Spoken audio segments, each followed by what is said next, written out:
The Roman Empire, once a beacon of power and prosperity, began its decline from within. Political chaos reigned supreme as more than 20 emperors took the throne between 235 and 284 CE, most meeting violent ends. Power was seized, not earned. Economically, the empire was in shambles. Heavy taxation and rampant inflation rendered money nearly worthless. Trade dwindled, and abandoned farms dotted the landscape.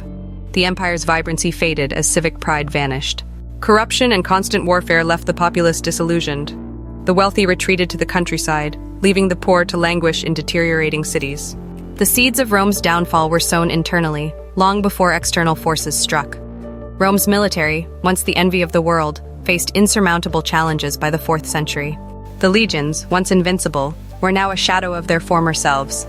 Recruitment struggles led to the hiring of foreign mercenaries, many from Germanic tribes.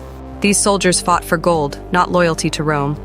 The empire's borders became indefensible, surrounded by relentless enemies. In the east, the Persian Empire pressed in, while in the west and north, barbarian tribes relentlessly tested Rome's limits. The once mighty army was overstretched, underpaid, and crumbling. The military, a cornerstone of Roman strength, was now a significant vulnerability, hastening the empire's decline.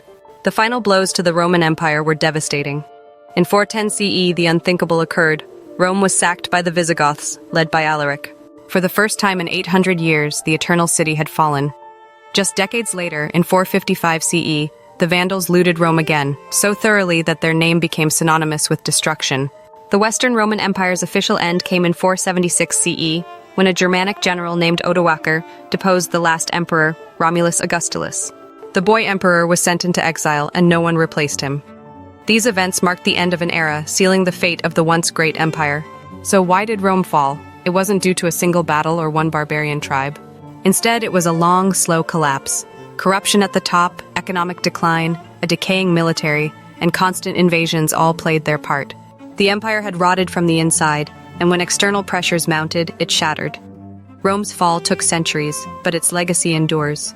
From language and law to architecture and ideas, the Roman Empire's influence still shapes our world today. The story of Rome's decline is a testament to the complexities of power and the inevitable consequences of internal decay.